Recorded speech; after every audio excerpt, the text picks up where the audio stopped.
கிறிஸ்துவுக்குள் மிகவும் பிரியமான என் அன்பு தேவனுடைய பிள்ளைகளே, ஆண்டவராகிய இயேசு கிறிஸ்துவின் நாமத்தினாலே தூத்துக்குடி எழுப்புதல் கிறிஸ்டின் அசெம்பிளி ஊழியங்களின் சார்பாக உங்கள் அனைவருக்கும் என்னுடைய புத்தாண்டு நல்வாழ்த்துக்களை தெரியப்படுத்திக் கொள்கிறேன். இந்த 2024ஆம் ஆண்டு புதிய வருடத்திலே தேவன் உங்களுக்கு புதிய கிருபைகளை, புதிய அபிஷேகத்தை, புதிய தெய்வீக பாதுகாப்பை, உங்கள் வாழ்க்கையில் எல்லாவற்றையும் புதுமையாக மாற்றுவாராக என்று சொல்லி ஆண்டவருடைய நாமத்தில் உங்களை நான் வாழ்த்துகிறேன். கர்த்தருக்கு மகிமை. கடந்த 2023ஆம் வருடம் தேவன் நம்மையும் நம்முடைய குடும்பங்களையும் அருமையாக பாதுகாத்தார். ஊழியங்களை கர்த்தர் பாதுகாத்தார். எல்லாவற்றிற்காகவும் தேவாதி தேவனுக்கு நான் நன்றிகளையும் ஸ்தோத்திரங்களையும் ஏறெடுக்கிறேன். இந்த 2024ஆம் வருடத்தினுடைய வாக்குத்தத்த செய்தியை உங்களோடு கூட பகிர்ந்து கொள்வதிலே நான் மிகவும் மகிழ்ச்சியாக இருக்கிறேன். கர்த்தருக்கு மகிமை உண்டாகட்டும். இன்றைக்கு தேவன் நம்மோடு கூட பேசும்படியாக இந்த ஆண்டுக்கு ஆண்டவர் வாக்குத்தத்தமாய் கொடுக்கிற வார்த்தையை தேவ சமூகத்தில் காத்திருந்து ஜெபித்த போது ஆண்டவர் கொடுத்த ஒரு அருமையான வார்த்தை. மீகா தீர்க்க தரிசன புஸ்தகம் அதனுடைய 2ஆம் அதிகாரம் 13வது வசனத்தை நான் வாசித்து இன்றைக்கு இந்த ஆண்டுக்குரிய வாக்குத்தத்தத்தை நாம் செய்தியாக கேட்கப் போகிறோம். தடைகளை நீக்கி போடுகிறவர் அவர்களுக்கு முன்பாக நடந்து போகிறார். அவர்கள் தடைகளை நீக்கி வாசலால் உட்பிரவேசித்து கடந்து போவார்கள். அவர்கள் ராஜா அவர்களுக்கு முன்பாக போவார். கர்த்தர் அவர்கள் முன்னணியில் நடந்து போவார். என் அன்பு தேவ பிள்ளைகளே, வாசித்து கேட்ட இந்த வேத வசனத்திலே ஆண்டவராகிய தேவன் ஒரு அருமையான காரியத்தை நமக்கு வாக்குத்தத்தமாக சொல்லுகிறார். என்னவென்றால், முதலாவது நம்ம படிக்கும் பொழுது நம்முடைய ஆண்டவர் தடைகளை நீக்கி போடுகிறவராக நமக்கு முன்பாக நடந்து போகிறவர் என்று இங்கே நம்ம வாசிக்கிறோம். இந்த வசனத்தில் நம்ம பார்க்கும்போது, ஒன்று, தடைகளை நீக்கி போடுகிறவர் நமக்கு முன்பாக நடந்து போகிறார். ரெண்டாவது, அவர்கள் தடைகளை நீக்கி வாசல் வழியாக உட்பிரவேசித்து கடந்து போவார்கள், நம்மளை பற்றி சொல்லியிருக்கிறார். மூன்றாவது படிக்கும் பொழுது, அவர்கள் ராஜா அவர்களுக்கு முன்பாக போவார் என்று சொல்லப்பட்டிருக்கிறது. நான்காவது படிக்கும் பொழுது, கர்த்தர் அவர்கள் முன்னணியில் நடந்து போவார். இந்த வசனத்தை நம்ம சுருக்கி தியானிச்சா 2 காரியங்கள் சொல்லப்பட்டிருக்கிறது. ஒன்று, தேவன் தடைகளை நீக்கும்படியாக நமக்கு முன்பாக போவார். அவர் ராஜாவாக போவார். அவர் முன்னணியில் போவார். இதுதான் முதலாவது காரியம். ரெண்டாவது காரியம் என்ன? நம்முடைய வாழ்க்கையில் இருக்கிற தடைகளை நாமளே என்ன செய்வோம் என்றால் நீக்கி வாசல் வழியாக உட்பிரவேசித்து கடந்து போவோம் என்கிற காரியத்தையும் ஆண்டவர் இந்த இடத்துல சொல்கிறார். ஒன்று, தேவன் முன்னால் போவார். நீங்களும் நானும் பின்னால் போகிறவங்க இருக்கிற தடைகளை எல்லாவற்றையும் நீக்கி நம்மளும் உட்பிரவேசிப்போம் என்பதை ஆண்டவருடைய வார்த்தை நமக்கு இங்கே கற்றுக் கொடுக்கிறது. கர்த்தருக்கு மகிமை உண்டாகட்டும். இந்த 2024ஆவது வருஷத்தில் உங்கள் வாழ்க்கையில், உங்கள் குடும்பத்தில், உங்களுடைய தனிப்பட்ட வாழ்க்கையில் ஆண்டவர் சொல்லக்கூடிய ஒரு வார்த்தை என்னென்னா, தடைகளை நீக்கி போடுகிறவர் இந்த வருஷம் உங்களுக்கு முன்பாக கடந்து போவார், நடந்து போவார் என்று ஆண்டவர் உங்களுக்கு வாக்கு கொடுக்கிறார். எந்தெந்த காரியங்களிலெல்லாம் நம்முடைய வாழ்க்கையில் தடையாக வருகிற காரியங்களில் கர்த்தர் முன்னே போகிறார் என்பதை குறித்து நம்ம இன்றைக்கி சிந்திக்க போகிறோம். முதலாவது நீங்கள் பார்த்தீங்கன்னா, வாக்குத்தத்தத்தை சுதந்தரிக்க நம்முடைய வாழ்க்கையில் என்னென்ன காரியங்களெல்லாம் தடையாக இருக்கிறதோ அந்த தடைகளை கர்த்தராகிய தேவன் இந்த ஆண்டில் முறியடிப்பார் என்று இன்றைக்கு நம்ம தியானிக்க போகிறோம். இன்றைக்கி நாம் அதிகமாக சிந்திக்க போகிறது, இஸ்ரவேல் ஜனங்களுடைய வாழ்க்கையில் ஆண்டவர் எப்படி தடைகளையெல்லாம் உடைத்து முன்னேறி போய் அவங்கள தடைகளை உடைத்து அவங்களுக்கு தேவன் பண்ணின வாக்குத்தத்தத்தை எப்படி சுதந்திரிக்க பண்ணினார் என்பதை குறித்து தான் இன்றைக்கு நம்ம தியானிக்க போகிறோம். தேவனுக்கு மகிமை உண்டாகட்டும். நீங்கள் பாருங்கள், தடைகளை நீக்கி போடுகிறவர்னு போட்டிருக்குது. அதனுடைய அர்த்தம் என்னென்னா, அப்போ தடைகள் நம்முடைய வாழ்க்கையில் வரும். சில காரியங்களில் தேவன் நமக்கு கொடுத்த வாக்குத்தத்தங்களை சுதந்திரிப்பதற்கு சில இடையூறுகள், சில தடைகள் வரும். கர்த்தர் உங்களுக்கு சொன்ன காரியங்கள் நிறைவேறுவதற்கு சில தடைகள் வரும். ஆனால் அந்த தடைகளை ஆண்டவர் என்ன செய்வாராம்? உடைத்து போடுவேன் அல்லது நீக்கி போடுவேன் என்று இன்றைக்கு சொல்கிறார். இஸ்ரவேல் ஜனங்களுக்கு நமக்கு தெரியும், அவங்களுக்கு தேவன் ஒரு பெரிய வாக்குத்தத்தம் கொடுத்திருந்தார். என்ன வாக்குத்தத்தம்? ஆபிரகாமோடு பண்ணின ஒரு வாக்குத்தத்தம். ஆபிரகாம ஆண்டவர் கல்தையருடைய தேசத்திலிருந்து அழைத்தார். அவன் தேவனை அறியாமல் இருக்கும்போதே அவனை அழைத்து அவனுக்கு தன்னை வெளிப்படுத்தி அவனை அழைத்து கொண்டு வந்த தேவன் சொன்னார், நான் உனக்கு காண்பிக்கும் தேசத்துக்கு போ, உன்னுடைய சந்ததிகள் இந்த தேசத்தை சுதந்திரிக்கும் அப்படின்னு சொன்னார். அது மாத்திரமல்ல, ஆண்டவர் ஆபிரகாமை பார்த்து சொன்னார், இந்த தேசத்தில் கிழக்கும் மேற்கும் தெற்கும் வடக்கும் நடந்து திரி, நீ கால் மிதிக்கிற தேசத்தை நான் உனக்கு தருவேன், உன் சந்ததிகள் அதை அனுபவிப்பார்கள் என்று சொல்லி ஆண்டவர் ஆபிரகாமுக்கு வாக்கு பண்ணினார். அந்த வாக்கு தத்துவம் பல ஆண்டுக்குரிய, பல காலத்துக்குரிய, இன்னும் சொல்லப்போனால் பல தலைமுறைகளுக்குரிய ஒரு பெரிய வாக்கு தத்தமாக இருந்தது. அந்த வாக்கு தத்தத்தை சுதந்திரிப்பதற்காக இஸ்ரவேல் ஜனங்களை ஆண்டவராகிய தேவன் எகிப்து தேசத்திலிருந்து மோசையின் மூலமாக விடுதலையாக்கி அந்த கானான் தேசத்தை சுதந்திரிப்பதற்காக தேவன் வழிநடத்தி வருகிற சம்பவத்தை நம்ம யாத்ராம புஸ்தகத்தில் பார்க்க முடிகிறது. நமக்கு தெரியும், ஆதியாம் புஸ்தகத்தினுடைய கடைசி அதிகாரத்தில் யோசேப்பும் அவனுடைய குடும்பமும் அல்லது யாக்கோபும் அவனுடைய பிள்ளைகளும் எகிப்து தேசத்துக்கு போகிறாங்க. தேசத்தில் பயங்கரமான பஞ்சம் இருந்தது. எகிப்து தேசத்தில் யோசேப்பு பார்வோனுடைய ஆட்சி காலத்தில் அவன் பிரதம மந்திரியாக இருந்தான். தன்னுடைய சகோதரர்களையும் தன்னுடைய தகப்பன் வீட்டாரையும் ஆதரிக்க வேண்டும் என்று யோசேப்பு விரும்பி கிட்டத்தட்ட 75 பேர் அன்றைக்கு எகிப்து தேசத்திற்கு போனார்கள். எகிப்தில் போனாங்க, அங்கே குடியிருந்தாங்க. அங்கே அவங்க ஆடுகளை மேய்த்து அங்கே வளர்ந்தார்கள், பெருகினார்கள். நாளுக்கு நாள் பெருகி அன்றைக்கு எகிப்து தேசத்தில் இஸ்ரவேலர்கள் பெரிய ஒரு கூட்டமாக பெருகிவிட்டார்கள். அவர்கள் பெருகின போது அவர்களை அன்றைக்கு யோசேப்பை அறியாத ஒரு ராஜன் வந்தான். அவன் இஸ்ரவேல் ஜனங்களை மிகவும் ஒடுக்கினான், அவர்களை அழிக்க நினைத்தான். அதிகமாய் பெருகக்கூடிய அந்த ஜனங்களின் பெருக்கத்தை தடுக்க நினைத்தான். ஆனால் எவ்வளவாய் நெருக்கப்பட்டார்களோ அவ்வளவாய் அவர்கள் எகிப்து தேசத்தில் பெருகினார்கள். நமக்கு தெரியும், 430 வருஷம் இஸ்ரவேல் மக்கள் எகிப்து தேசத்தில் அடிமையாக இருந்தாங்க. அந்த அடிமைத்தனத்திலிருந்து தேவன் ஆபிரகாமுக்கு பண்ணின அந்த வாக்குத்தத்தத்தின்படி மோசையின் மூலமாக ஜனங்களை எகிப்திலிருந்து விடுதலையாக்கி அந்த வாக்குத்தத்தத்தை சுதந்திரிக்கும்படியாக ஜனங்களை ஆண்டவர் வழிநடத்தி கொண்டு வந்தார். அப்படி வழிநடத்தி கொண்டு வரும்போது ஆண்டவராகிய தேவன் அவர்களை முன்னாக நடத்தி கொண்டு போகும்போது அவர்களுக்கு பல தடைகள் வந்தது.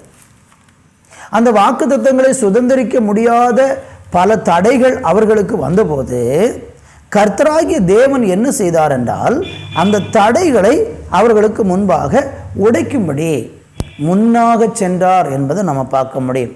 நீங்கள் யாத்திரா புஸ்தகத்திலே 13ஆம் அதிகாரம் 21வது வசனத்தை வாசிக்கிறேன். அவர்கள் இரவும் பகலும் வழிநடக்க கூடும்படிக்கு கர்த்தர் பகலில் அவர்களை வழிநடத்த மேகஸ்தம்பத்திலும் இரவில் அவர்களுக்கு வெளிச்சம் காட்ட அக்கினி ஸ்தம்பத்திலும் அவர்களுக்கு முன்பாக சென்றார். அருமையான தேவனுடைய பிள்ளைகளை கவனிக்க வேண்டும்.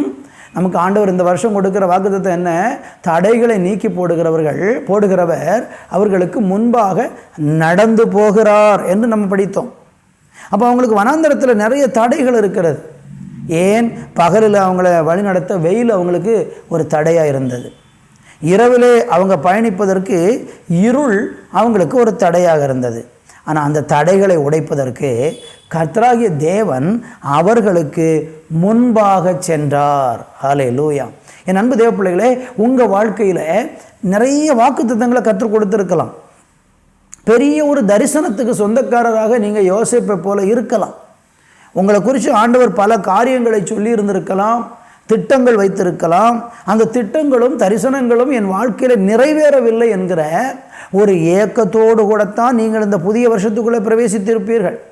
இந்த புதிய வருஷம் எப்படி இருக்க போகுதோ, இந்த புதிய வருஷத்தில் நான் ஆசீர்வாதத்தை சுதந்திரிப்பேனா, வாக்குத்தத்தங்களை சுதந்திரிப்பேனா, தேவன் எனக்கு சொன்னது என் வாழ்க்கையில் நடக்குமா, தேவன் எல்லாம் மறந்து விட்டாரா அப்படின்னு சொல்லி ஒருவேளை சில காலங்கள் நீங்கள் தரிசனம் பெற்ற பிறகு, வாக்குத்தத்தம் பெற்ற பிறகு, நீங்கள் சில பாடுகளிலும் நெருக்கங்களின் வழியாக நீங்கள் கடந்து போகிறது நிமித்தம் உங்கள் இருதயத்தில் நம்பிக்கையே குறைந்து போய், என்னைக்கு நான் வாக்குத்தத்தத்தை சுதந்திரிச்சு நான் என்னைக்கு ஆசீர்வதிக்கப்பட போகிறேன், என் காலமே முடிய போகுது, என் நாட்களே ஓடிவிட்டதே என்று சொல்லி இன்றைக்கு ஒருவேளை நீங்கள் மிகவும் மனச்சோர்வோடு கூட இருந்து கொண்டிருப்பீங்கன்னா, இந்த ஆண்டில் நீங்கள் வேத வசனத்தையும் தேவனையும் விசுவாசியுங்க. தடைகளை நீக்கி போடுகிறவர் உங்களுக்கு முன்பாக மேக ஸ்தம்பத்திலும் அக்கினி ஸ்தம்பத்திலும் உங்களுக்கு முன்பாக சென்று தடைகளை உடைப்பார். ஹல்லேலூயா. கர்த்தருடைய நாமத்தை மகிமைப்படுத்துங்க. ஆண்டவர் உங்களுடைய வாழ்க்கையில் அப்படி தான் செய்வேன் என்பதை சொல்கிறார். விசுவாசிக்கணும். நாம் சூழ்நிலைகளை கண்டு, வாழ்க்கையில் வருகிற கஷ்டங்களையும் பாடுகளையும் கண்டு சோர்ந்து போயிடக்கூடாது. இஸ்ரவேல் ஜனங்களுக்கு தேவன் பாலும் தேனும் ஓடுகிற கானான் தேசத்தை உங்களுக்கு கொடுப்பேன்னு அழைச்சார். ஆனால் அங்கே போகிற வழியில் எங்கேயுமே பாலும் தேனும் ஓடலை. வனாந்தர பயணம், அங்கே உஷ்ணம் அதிகமாக இருந்தது, பலவிதமான நெருக்கங்கள் இருந்தது. அவங்க சில வருடங்கள், சில காலங்கள், சில நாட்கள் அவங்க பயணிக்க வேண்டியது இருந்துச்சு கானானை சுதந்திரிப்பதற்காக.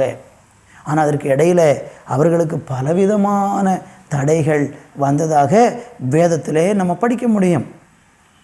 அவங்களுக்கு முதலாவது வந்த தடை என்ன அப்படின்னு பார்த்தீங்கன்னா, இவங்களை போக விடாமல் பார்வோன் தடை செய்தான். அதுதான் முதலாவது காரியம். அதில் 14ஆம் அதிகாரம் 4வது வசனத்தை படிக்கும்போது, ஆகையால் பார்வோன் அவர்களை பின்தொடரும்படிக்கு நான் அவன் இருதயத்தை கடினப்படுத்தி நானே கர்த்தர் என்பதை எகிப்தியர் அறியும்படிக்கு பார்வோனும் அவனுடைய எல்லா இராணுவத்தாலும் மகிமைப்படுவேன் என்றார். அவர்கள் அப்படியே செய்தார்கள். அன்பு தேவப்பிள்ளைகளே, பார்வோன் தான் அவங்களுக்கு முதல் தடை. ஏன்னா முந்தின அதிகாரங்களில் 13வது அதிகாரம் வரைக்கும் நீங்கள் படித்து பார்த்தீங்கன்னா, மோசைக்கு தேவன் தன்னை வெளிப்படுத்தி காண்பித்து, மோசை போய் பார்வோனுக்கு முன்னாக நின்று என்னை ஆராதிக்க என் ஜனங்களை போகவிடு அப்படின்னு சொல்லி மோசை பார்வோனிடத்தில் சொன்ன அந்த நேரத்திலிருந்து இந்த 13ஆம் அதிகாரம் வரைக்கும் நீங்கள் பார்த்தீங்கன்னா ஒரே போராட்டம் தான். இந்த ஜனங்களை போக விடாமல் என்ன செய்யலாம், இவங்களை எப்படி தடுக்கலாம், இவங்களை எகிப்துக்கு கானான் தேசத்துக்கு போக விடாமல் என்னென்ன காரியங்களெல்லாம் சொல்லி தடை செய்யலாம் என்று தொடர்ந்து பார்வோன் தடை பண்ணிக்கொண்டே இருந்தான். அப்படி தடை பண்ணக்கூடிய அந்த பார்வோனை ஆண்டவர் அவர்தான் மெய்யான தேவன் என்பதை அந்த எகிப்தியர்கள் அறிந்து கொள்ள வேண்டும். நானே கர்த்தர் என்பதை எகிப்தியர் அறியும்படிக்கு ஆண்டவர் சொல்றாரு, பார்வோனாலும் அவனுடைய எல்லா இராணுவத்தாலும் நான் மகிமைப்படுவேன் அப்படின்னு சொல்லி ஆண்டவர் என்ன செஞ்சார் தெரியுமா? 10 வாதைகளை அவங்க மேலே கட்டளையிட்டார். 10 வாதைகள், தடைகளை ஒவ்வொன்றா உடைச்சார், ஒவ்வொரு தடையாக உடைச்சார். அவங்க தண்ணீரெல்லாம் இரத்தமாக மாறியது. அவங்க தேசத்தில் பயங்கரமான பேன்கள் வந்தது, மிருகங்கள் எல்லாம் செத்து மடிந்தது, இன்னும் தவளைகள் வந்தது, இன்னும் வானத்திலிருந்து கற்கள் விழுந்தது. இப்படி ஒவ்வொரு விதமான வாதைகள் அவர்கள் மேலே தேவன் அனுப்பி அனுப்பி அனுப்பி ஒவ்வொரு தடையாக உடைச்சி கடைசியில் நமக்கு தெரியும், ஒவ்வொரு வீட்டிலையும் ஆண்டவராகிய தேவன் சங்கார தூதனை கட்டளையிட்டார். எகிப்தில் ஒவ்வொரு வீட்டுடைய தலைச்சன்களும் மரித்து போனது, ஒவ்வொரு பிள்ளைகளும் மரித்து போனாங்க. அதுக்கப்புறம்தான் அந்த பார்வோனுடைய தடை உடைஞ்சு இஸ்ரவேல் ஜனங்கள் தேவனால் விடுதலை பெற்றார்கள். என் அன்பு தேவனுடைய பிள்ளைகளே, உங்களுக்கு விரோதமாக ஒருவேளை பார்வோன் உங்களை முன்னேறி போக விடாமல், நீங்கள் வாக்குத்தத்தங்களை சுதந்திரிக்க விடாமல் சில பார்வோனின் ஆவி உங்களை தடை பண்ணி கொண்டிருக்கும். உங்களை ஜெபிக்க விடாமல், உங்களை ஆராதிக்க விடாமல், உங்களை துதிக்க விடாமல், தேவனை சேவிக்க விடாமல், தேவனுக்கு சாட்சியாய் வாழ முடியாதபடிக்கு சில நேரம் சில பார்வோனுடைய ஆவி உங்களை தடை பண்ணும். பார்வோனுடைய ஆவி முதலாவது தடை பண்ணுகிற விஷயம் என்னன்னா, தேவ ஜனத்தை ஆராதிக்க விடாதபடிக்கு தடை பண்ணுகிறார். நமக்கு தெரியும், மோசே ஆண்டவர்கிட்ட போய் ஜெபம் பண்ணிட்டு பார்வோன்கிட்ட போய் பேசுகிறார். பேசும்போது கர்த்தர் என்ன சொன்னார் தெரியுமா? மோசையின் இடத்துல நீ போய் பார்வோனை பார்த்து என்ன சொல்லணும்? என்னை ஆராதிக்க என் ஜனங்களை போக விடு. அதான் வார்த்தை. இந்த வார்த்தையை தான் மோசே ஒவ்வொரு முறையும் போய் சொல்லுவார். ஒரு வாதை வரும், பார்வோன் அதில் வருந்துவான், உன் ஜனங்களை கூட்டிகிட்டு போப்பா அப்படி சொல்லும்போது கொஞ்சம் பேர் ஆண்களை மட்டும் கூட்டிக் கொண்டு போ, பெண்களை கூட்டிக் கொண்டு போக வேண்டாம் அப்படி சொல்லும்போது அவர் சொல்ல, இல்லை, என்னை ஆராதிக்க என் ஜனங்களை போக விடு. அப்போ தேவன் தம்முடைய ஜனங்களை விடுதலையாக்கி கானான் தேசத்துக்கு கொண்டு போவது எதற்காகனா, தேவனை ஆராதிக்க. இந்த ஆராதனையை தடை பண்ணுகிறது எல்லாமே பார்வோனுடைய ஆவிதான். நீங்கள் தேவனுடைய வாக்கு தத்தங்களை சுதந்தரிப்பதற்கும், தேவன் உங்களுக்கு சொல்லியிருக்கிற காரியங்களை, தரிசனங்களை தேவன் உங்களுக்கு நிறைவேற்றுவதற்கு நீங்கள் தொடர்ந்து தேவனை ஆராதித்து கொண்டே தான் முன்னேற முடியுமே தவிர, ஆராதனை இல்லாமல் நீங்கள் வாக்குத்தத்தத்தை சுதந்திரிக்க முடியாது. கர்த்தரை துதிக்கணும், அவரை ஸ்தோத்திரம் பண்ணணும், அவரை ஆராதிக்கணும், அவருக்கு பிரியமான பலியை செலுத்தணும், அவருக்கு காணிக்கை செலுத்தணும், அவரை உத்தமமாக பின்பற்றணும், அவரை உண்மையாக சேவிக்கணும். இப்படியெல்லாம் செய்யும் பொழுது மாத்திரம்தான் நீங்கள் தடைகளை உடைக்கிறவர் உங்கள் முன்னால் போய் தடைகளை உடைப்பார்.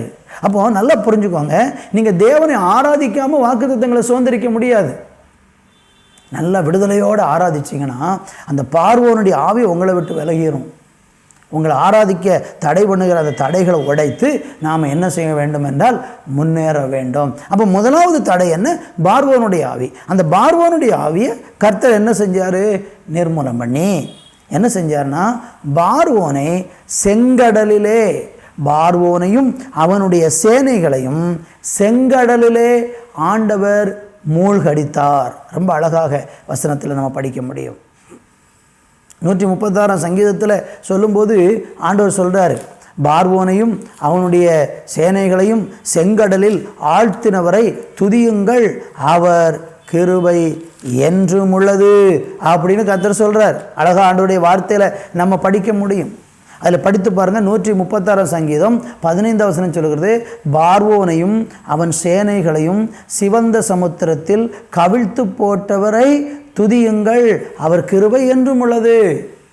அப்போ ஆண்டவர் அந்த தடையாக நின்ற பார்வோனையும் அவனுடைய சேனையும் கடலில் அழித்து போட்டுட்டார்.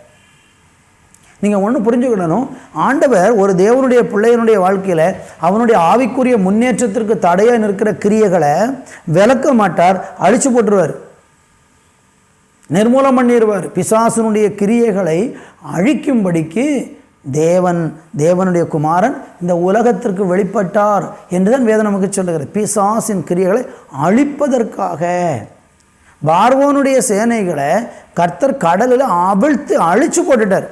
அவன் எழும்பி வராதபடிக்கு அழித்து போட்டார் என்று வேதம் நமக்கு சொல்லுகிறது.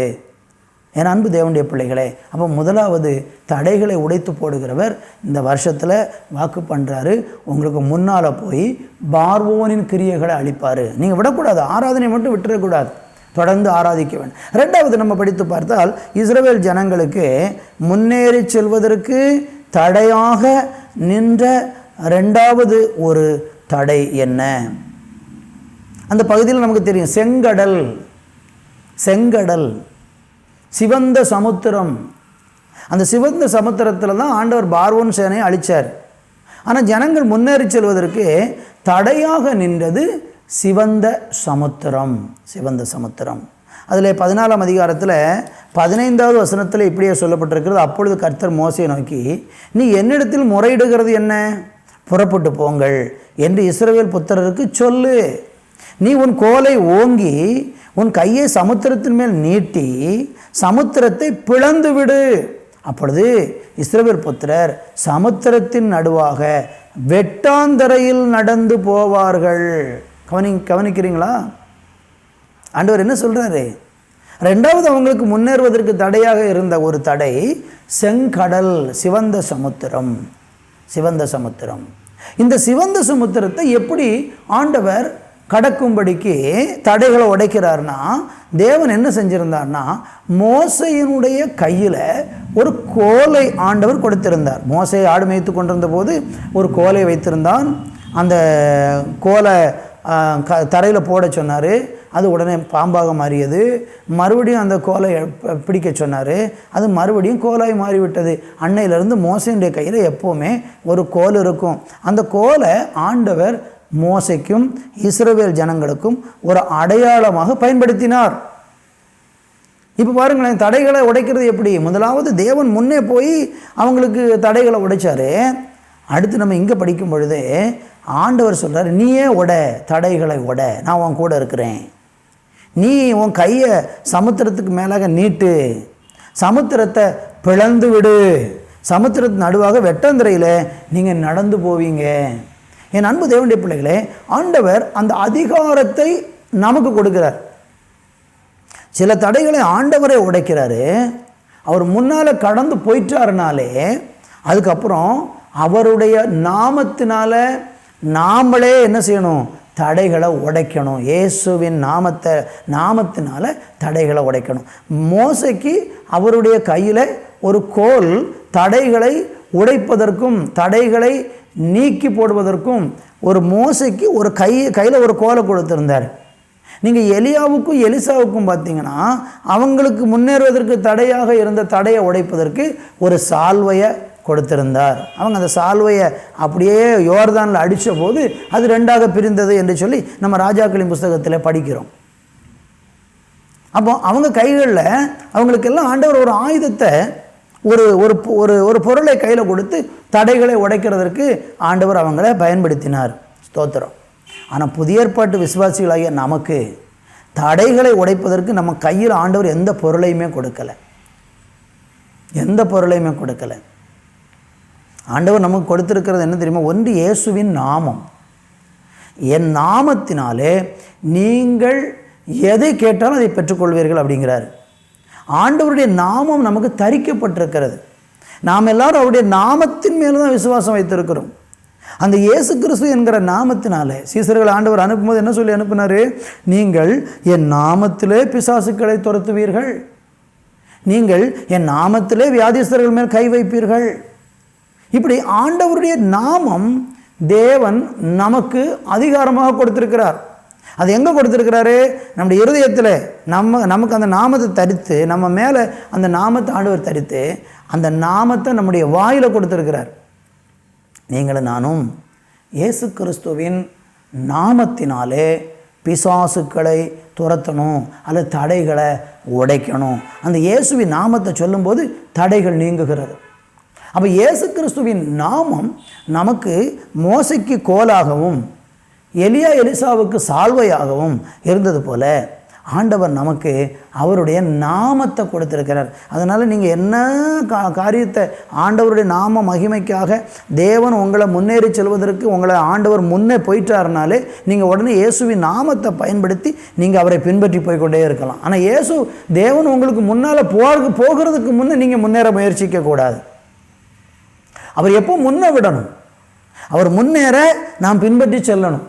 அவர் முன்னேறும் போது அவரை முன்னே அனுப்பி நம்ம பின்னாக போனால் பின்னால் நீங்கள் இயேசுவின் நாமத்தை சொல்லி போய்கொண்டே இருக்கலாம். தடைகள் நமக்கு விலகும், தடைகள் நம்மளை விட்டு விலகி ஓடி போகும்.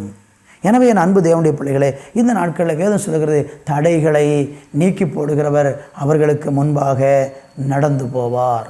அவர்கள் தடைகளை நீக்கி வாசலால் உட்பிரவேசித்து கடந்து போவார்கள். அப்போ கர்த்தர் முன்னே போயிட்டார்னாலே பின்னால் நம்மளை ஆண்டவரை பார்க்கும்போது தடைகள் விலகும், நம்மளை பார்க்கும்போது விலகும். எப்போ தெரியுமா?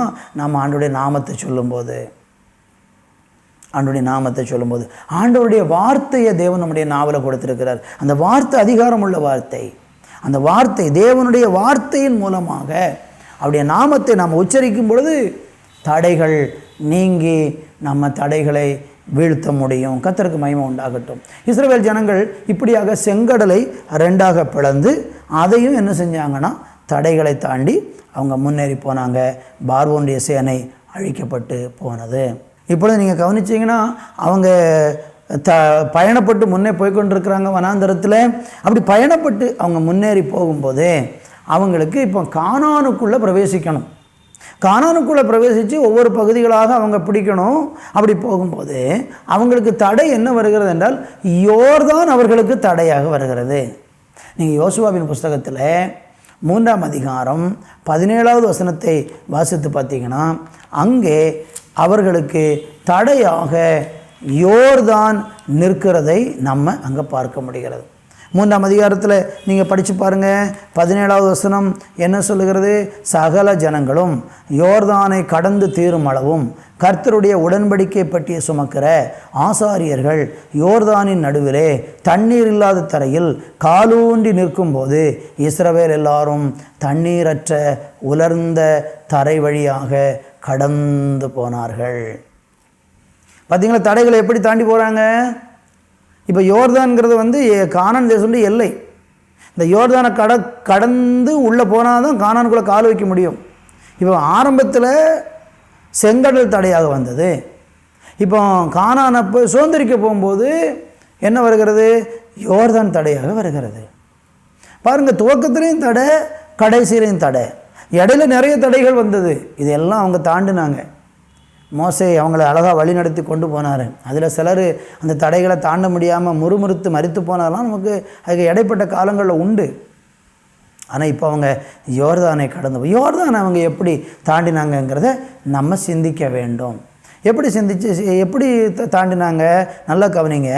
யோர்தானை கடந்து தீரும் அளவும் கர்த்தருடைய உடன்படிக்கை பற்றிய சுமக்கிற ஆசாரியர்கள் யோர்தானின் நடுவில் தண்ணீர் இல்லாத தரையில் காலூன்றி நிற்கும்போது இஸ்ரவேல் எல்லாரும் தண்ணீரற்ற உலர்ந்த தரை வழியாக கடந்து போனார்கள். அப்போ இவங்க அந்த யோர்தானை தாண்டுவதற்கு முன்னால் யார் போனாங்கன்னா ஆசாரியர்கள் போனார்கள். ஆசாரியர்கள் தான் முன்னால் போகிறாங்க. நீங்கள் நல்லா கவனிச்சிங்கன்னு தெரியும். அதில் 3ஆம் அதிகாரத்தின் துவக்கத்தில் ஆண்டவர் சொன்ன ஜனங்களை நோக்கி 3ஆம் வசனத்தில் நீங்கள் உங்கள் தேவனாய கர்த்தருடைய உடன்படிக்கை பெட்டியையும் அதை சுமக்க லேவியராகிய ஆசாரியர்களையும் கண்டவுடனே நீங்கள் உங்கள் இடத்தை விட்டு பிரயாணப்பட்டு அதற்கு பின் செல்லுங்கள் என்று சொல்லப்பட்டிருக்கிறது. 3ஆம் அதிகாரத்தில் 15ஆம் வசனம் சொல்லுகிறது, யோர்தான் அறுப்பு காலம் முழுவதும் கரை புரண்டு போகும். பெட்டியை சுமக்கிற ஆசாரியரின் கால்கள் தண்ணீரின் ஓரத்தில் பட்ட உடனே மேலே இருந்து ஓடி வருகிற தண்ணீர் நின்று சார்தானுக்கு அடுத்த ஆதாம் ஊர் வரைக்கும் ஒரு குவியலாக குவிந்தது. உப்புக்கடல் என்னும் சமனான வெளியில் கடலுக்கு ஓடுகிற தண்ணீர் பிரிந்து ஓடிற்று. அப்பொழுது ஜனங்கள் எரிகோக்கு எதிராக கடந்து போனார்கள். பார்த்தீங்களா? அப்போ ஆசாரியர்களை ஆண்டவர் முன்ன அனுப்புகிறார். அவங்க எது சுமக்கிறாங்க? உடன்படிக்கை பெட்டியை சுமக்கிறாங்க. உடன்படிக்கை பெட்டியை சுமக்கக்கூடிய ஆசாரியர்கள் அந்த யோர்தானில் உடன்படிக்கை பெட்டியை சுமந்து கொண்டு காலை வச்ச உடனேயே யோர்தான் அவர்களுக்கு தடைகள் விலகியது. இதிலிருந்து நமக்கு ஒரு ஆவிக்குரிய சத்தியத்தை ஆண்டவர் என்ன கற்றுக் கொடுக்கிறார்னா, என்றைக்குமே தேவன் தம்முடைய ஊழியக்காரர்கள் மூலமாக அவருடைய ஊழியக்காரர்களை கொண்டு அவருடைய ஜனத்தை தடைகளை தாண்டி போவதற்கு உதவி செய்கிறார். நீங்கள் எப்போவுமே தெரிந்து கொள்ளணும், உங்களுக்குன்னு ஒரு சபை வேணும், உங்களுக்குன்னு ஒரு ஆவிக்குரிய தகப்பன் தாய் வேணும், உங்களுக்குன்னு ஆவிக்குரிய ஐக்கியம் வேணும். அது இல்லாமல் நீங்கள் யோர்தானை தாண்ட முடியாது. நீங்கள் நல்ல ஜெபிக்கிறவங்களாக இருக்கலாம், எவ்வளோ பரிசுத்தம் உள்ளவங்களாக இருக்கலாம், ஒருவேளை உங்கள் போதகரை விட உங்களுக்கு வேத அறிவு இருக்கலாம், நிறைய விஷயங்கள் தெரிஞ்சிருக்கலாம், அவரை விட நீங்கள் ரொம்ப படித்தவங்களாக இருக்கலாம். எப்படி இருந்தாலும் கர்த்தர் உங்களுக்கென்று தேவன் ஏற்படுத்தின தேவனுடைய ஊழியக்காரர்களை பின்பற்றி தான் நீங்கள் தடைகளை உடைச்சி முன்னேற முடியும். அவங்க முன்னே போகாமல் நீங்கள் முன்னே போனால் அங்கே யோர்தான் உடையாது, யோர்தான் பிரியாது. அவங்க உங்களுக்காக என்ன செய்வாங்கன்னா அவங்க என்ன செய்வாங்கன்னா காலூன்றி நிற்பாங்க. கர்த்தருடைய சமூகத்தில் நின்றுக்கிட்டே இருப்பாங்க. ஆண்டவரே, என் ஜனங்கள் கடந்து போகும் வரைக்கும் அவங்க நின்றுக்கிட்டே இருப்பாங்க. எவ்வளோ கஷ்டம் பாருங்கள். உடன்படிக்கை பெட்டியை சுமந்து கொண்டு 4 ஆசாரியர்கள், அந்த 6 லட்சத்துக்கு அதிகமான மக்கள் ஒரு நதியை கடந்து போகணும்னா எவ்வளோ நேரம் எடுத்திருக்கும். அத்தனை நேரம் வரைக்கும் அவங்க அந்த யோர்தான்லேயே என்ன பண்ணாங்க, நின்று கொண்டே இருந்தாங்க. உங்களுக்காக திறப்பில் நின்று ஜெபிக்கிற தேவ மனிதர்களுடைய ஆலோசனைகள், போதனைகள், ஜபங்கள், வழிநடத்துதலுக்கு நீங்கள் அடங்கி உட்பட்டால் மட்டும்தான் நீங்கள் யோர்தானை கடக்க முடியும், தடைகளை தாண்டி முன்னேற முடியுமே தவிர தன்னிச்சையாக நீங்கள் முயற்சிச்சிங்கன்னா நீங்கள் வழி விலகி போயிடுவீங்க. உங்களை நடத்தக்கூடிய தேவ மனிதர்களோடு இசைந்து ஏக இருதயம் உள்ளவர்களாக நீங்கள் அவங்கள பின்பற்றி போனால் மட்டும்தான் நீங்கள் யோர்தானை கடக்க முடியுமே தவிர நீங்கள் இல்லைனா தடைகளை தாண்டவே முடியாது. அதுக்கு உங்களுக்கு உதவி செய்கிறவர்கள் தேவனுடைய ஊழியக்காரர்கள். அடுத்து நம்ம மூன்றாவது தடையாக நம்ம பார்க்கும்போது எரிகோ அவங்களுக்கு தடையாக வந்தது. அது நமக்கு நல்லாவே தெரியும். யோசுவாவின் புஸ்தகத்தில் 6ஆம் அதிகாரம் 1ஆம் வசனம் சொல்லுகிறது, எரிகோ இஸ்ரவேல் புத்திரருக்கு முன்பாக அடைக்கப்பட்டிருந்தது. பார்த்தீங்களா? இப்போ இவங்களுக்கு அடுத்த தடை என்ன? எரிகோ பெரிய ஒரு பட்டணம், மதில் சூழ்ந்த ஒரு பட்டணம். அந்த பட்டணத்தினுடைய மதில்கள் மேலெலாம் வீடு கட்டி மக்கள் குடியிருந்தாங்க. ரதங்கள் ஓடுகிற அளவுக்கு பெரிய மதில் சூழ்ந்த பட்டணமாக இருந்தது. இப்போ அது ஒரு சவாலாக அவர்களுக்கு இருந்தது. கர்த்தருக்கு மகிமை உண்டாகட்டும். இங்கே நீங்கள் பார்த்தீங்கன்னா ஆசாரியர்கள் உடன்படிக்கை பெட்டியை எக்காலத்தை ஊதிக்கொண்டு அவங்க என்ன செய்யணும்னா அந்த எரிகோ கோட்டை என்ன செய்யணும், சுற்றி வரும்படியாக 7 நாள் சுற்றி வரணும். 7வது நாள் 7 தரம் சுற்றி வரும்படியாக சொன்னார். பார்த்தீங்களா? ஆண்டவர் சொல்கிற காரியத்தை அப்படியே செஞ்சால் தடைகள் உடையும். இங்கே இவங்க கையினாலேயோ பட்டயத்தினாலேயோ அல்லது ஆயுதங்கள்னாலேயோ எந்த விதத்திலையும் எரிகோவை பிடிக்கலை. அவங்க செஞ்சது என்ன? தேவனுக்கு கீழ்ப்படிஞ்சாங்க. தேவன் என்ன சொல்கிறாரோ அப்படியே கீழ்ப்படிஞ்சு நடந்தாங்க. தேவனுடைய ஊழியக்காரர்கள் யோசுவா அவங்கள வழி நடத்துகிறார். ஜனங்களை இப்படி நடத்து, நீங்கள் மகா ஆரவாரமாக ஆர்ப்பரிக்க கடவீர்கள் அப்படின்னு சொல்லும்போது ஆர்ப்பரிக்கணும். அது வரைக்கும் அமைதியாக போகணும். சுற்றி வாங்க சுற்றி வாங்க. ஒவ்வொரு நாளும் 7 நாட்கள் அவர்கள் சுற்றி வந்தாங்க. அவங்க எக்காலங்களை ஊதி ஜனங்களெல்லாம் ஆர்ப்பரித்த போது அலங்கம் இடிந்து விழுந்ததென்று 6ஆம் அதிகாரம் 20ஆம் வசனத்தில் சொல்லப்பட்டிருக்கிறது. பார்த்தீங்களா? இப்படி தான் அவங்க தடைகளை தாண்டி முன்னேறினார்கள் என்று நம்ம பார்க்கிறோம். அப்போ நீங்களும் நான் என்ன செய்யணும்? ஆண்டவர் நம்மளை வழிநடத்துகிற பிரகாரம் தேவனை எக்காலம்னு சொன்னாலே அது தேவனை துதிக்கிறதுக்கு ஒரு அடையாளம் தான். எக்காலத்துக்கு பல அர்த்தங்கள் உண்டு. எச்சரிப்புக்காக கொடுக்கப்படும், பல காரியங்களுக்காக எக்காலம் ஊதப்படும். அதில் ஒரு காரியம் என்னென்னா தேவனை துதிப்பதற்கும் எக்காலம் ஊதப்படுகிறது. அப்போ இங்கே தேவனை துதிப்பதற்காக எக்காலம் ஊதினார்கள் என்று நம்ம எடுத்துக்கொள்ளலாம். தேவன் அவங்க துதித்த போது தடைகள் உடைந்தது. தடைகளை உடைச்சி போடுறவர் முன்னே போவார், ஆனால் அவருக்கு பின்னால் எப்போவுமே அவரை துதிச்சுக்கிட்டே போகணும். முறுமுறுத்து கொண்டு அல்ல, ஸ்தோத்திரம் பண்ணிக்கொண்டே போக வேண்டும். தடைகளை உடைப்பதற்கு தேவனை துதிக்க வேண்டும் என்பதை நீங்கள் மறந்து விடாதீர்கள்.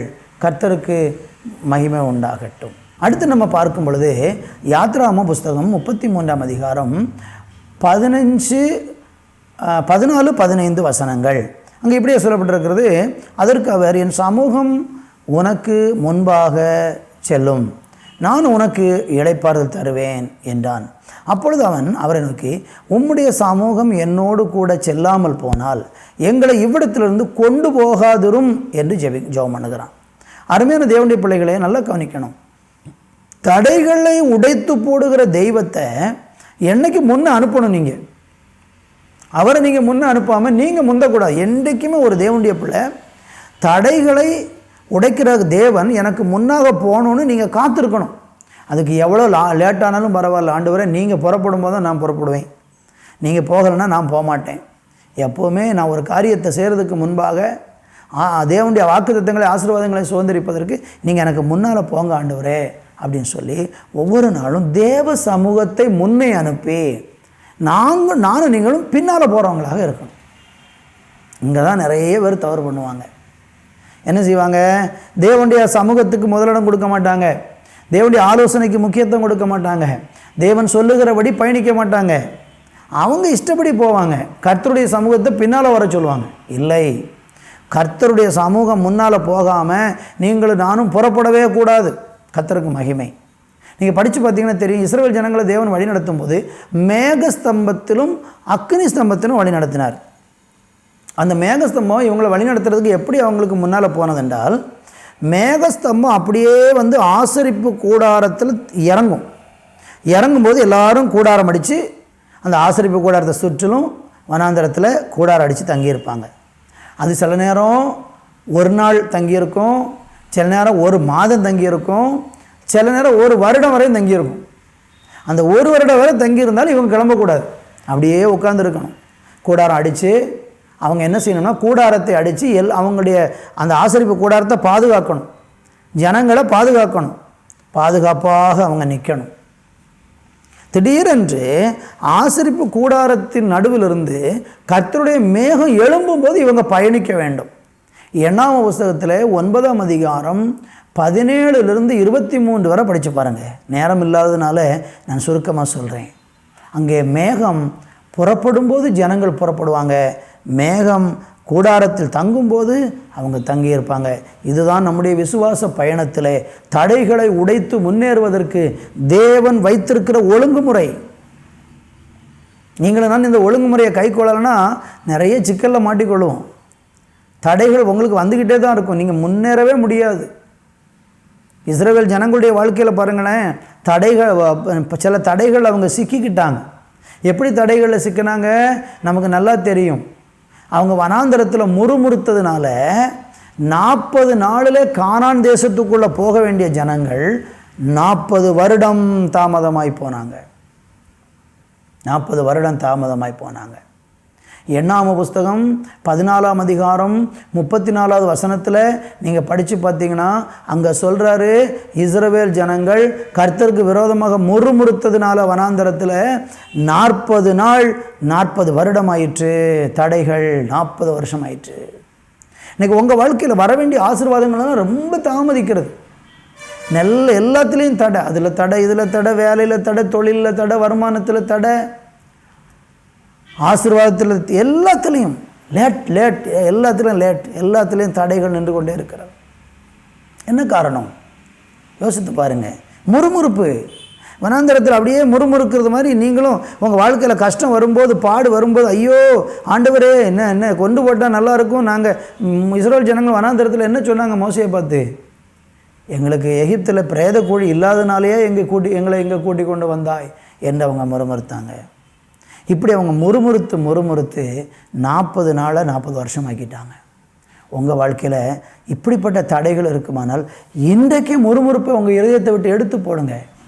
அவன் சரியில்லை, இவன் சரியில்லை, அவங்க சரியில்லை, இவங்க சரியில்லை, ஊழியக்காரன் சரியில்லை, சபை விசுவாசி, யார் சரியில்லைன்னு சொல்கிறதுக்கு நமக்கு எந்த உரிமையும் கிடையாது. நம்மளே சரியில்லை. எத்தனை குறைகள் நம்மகிட்ட இருக்குது. அப்புறம் எப்படி நம்ம மற்றவங்களை நியாயம் இருக்க முடியும்? மனரம்யமாக இருக்க நம்ம கற்றுக்கொள்ள வேண்டும். மற்றவங்களுடைய குறைகளை அல்ல, நிறைகளை பார்த்து நம்ம முன்னேற பழக வேண்டும். நமக்குள் எத்தனையோ குறைகள் இருக்குது, ஆனாலும் தேவன் நம்மளை நேசிக்கவில்லையா? இந்த நாட்களில் நீங்களும் நானும் அதை உணர்ந்து கொள்ள வேண்டும். ஆண்டவராகிய தேவன் நமக்கு சொல்கிறாரு, அவருடைய சமூகம், அவர் தடைகளை நீக்கி போடுகிறவராக நமக்கு முன்பாக நடந்து போவேன் என்று வாக்கு பண்ணுகிறார். இந்த நாளிலையும் கூட நாம் நம்முடைய வாழ்க்கையில் தடைகள் இருக்கும் என்றால் தடைகளை நாம் தாண்டி போகிறதுக்கு கர்த்தர் நமக்கு உதவி செய்வாராக. இஸ்ரவேல் ஜனங்கள் முன்னேறுவதற்கு அடுத்து இன்னொரு தடை என்னென்னா, அவங்க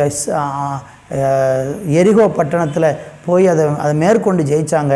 ஆனால் எரிகோவில் உள்ள சாபத்தீடானதை எடுத்துக்கொண்ட போது அவங்க பயணம் தடைபட்டது. அப்போ ஆகான் என்கிற மனுஷனை அவங்க கண்டுபிடிச்சி அவனை கொண்டு போட்ட போது தடைகள் நீங்கி முன்னேறின. இது நமக்குள்ளேயே சில தடைகள் இருக்கும், சில பாவங்கள், சில இச்சைகள், சில தேவையற்ற காரியங்கள் நம்மளை முன்னேற விடாமல் தடை பண்ணி கொண்டிருக்கும். தடைகளை தாண்டி நம் முன்னேறுவதற்கு கர்த்தர் நமக்கு உதவி செய்வாராக.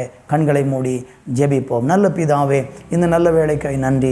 இந்த நாளிலேயும் கூட நீர் எங்களோடு கூட பேசின வார்த்தைகளுக்காய் நன்றி.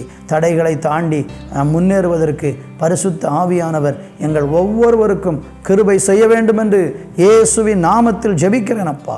ஒவ்வொரு பிள்ளைகளையும் ஆசீர்வதியும். இந்த 2024வது வருஷம் ஒவ்வொரு குடும்பங்களும் கர்த்தரால் ஆசீர்வதிக்கப்படட்டும். தடைகளை தாண்டி நிறைய ஆசீர்வாதங்களை சுதந்திரிக்கிற ஒரு வருஷமாக ஒவ்வொருவருக்கும் இருப்பதாக என்று சொல்லி இயேசுவின் நாமத்தில் ஜெபிக்கிற நல்ல பிதாவே, ஆமேன், ஆமேன்.